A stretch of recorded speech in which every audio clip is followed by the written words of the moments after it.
We are on to day 20 of the solo house flipping project, and today it's going to be some plumbing. And Django is going to be at home and doing his favorite thing, that's right, taking a nap. So I am off to Home Depot to stock up on some plumbing supplies. I don't know if I've ever done a single plumbing project and not had to go to Home Depot multiple times. So I get my cart filled up and away we go.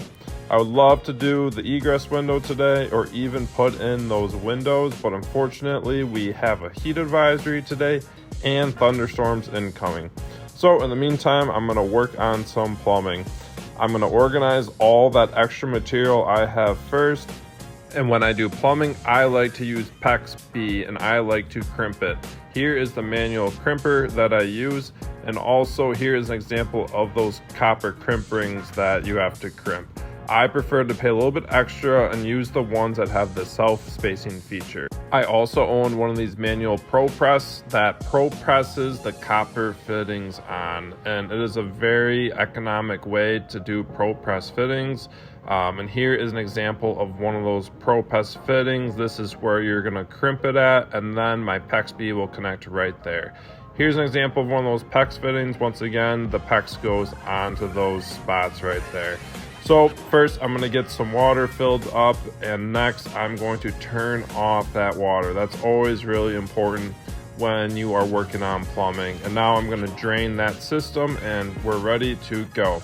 So I'm going to get all that stuff out that I bought this morning and just get it organized. It just really helps me formulate a plan, and it's just really nice to know where everything's at. Little finger update, here we go. I got it taped up. It's feeling better, but not great.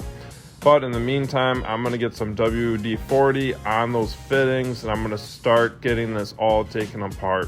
My method of choice is just to get my Sawzall and cut it apart, and you can see this is why I'm going to be replacing this stuff. It's just filled with all that gunk and rust.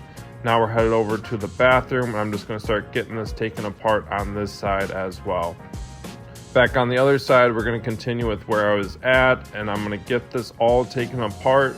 I need to lower that drain in the kitchen because I'm going to be putting in a farmhouse sink, which I think is just a really nice feature. Now down in the basement, I'm going to start taking it apart down here as well. Part of this has already been replaced with PVC, so I'm just going to connect right into that area. I'm doing my best to be careful and save these threaded fittings. I thought this was a threaded fitting, but the more I worked with it, the more it spun, and then I realized it was just an old lead and opal fitting. So I'm going to start from bottom up. I'm going to get some glue and some primer on this and get my coupling on, and I'm going to get that fitted. And here is what I use to cut my PVC. It's just this ratcheting cutter that's really handy to have. So I'm going to get that new piece of PVC down in there and get it fitted to that coupling. I'm just going to hold it nice and tight for a few seconds just to make sure it fits well. Now we're over to the bathroom. This is the vent for the bathroom. I'm going to throw some straps on it to make sure it doesn't fall down on me. And once again, I'm going to get this stuff all cut out. This stuff in the bathroom is all corroded and rusted, and it's already been replaced partially with PVC, and I would just prefer to start new, just have a clear conscience that all this stuff is going to drain correctly.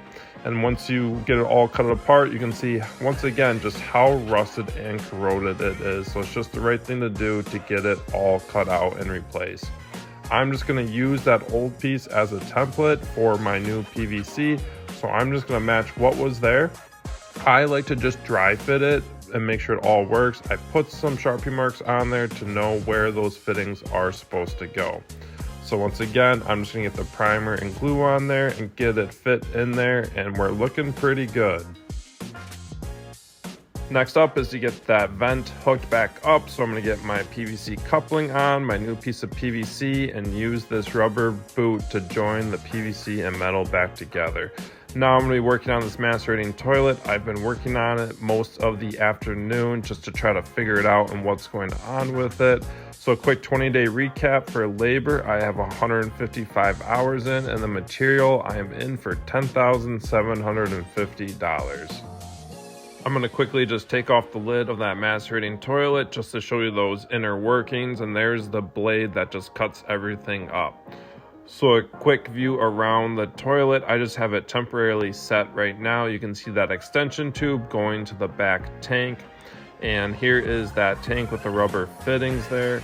And this right side here is going to go to that vanity drain. The left side is going to go to the shower.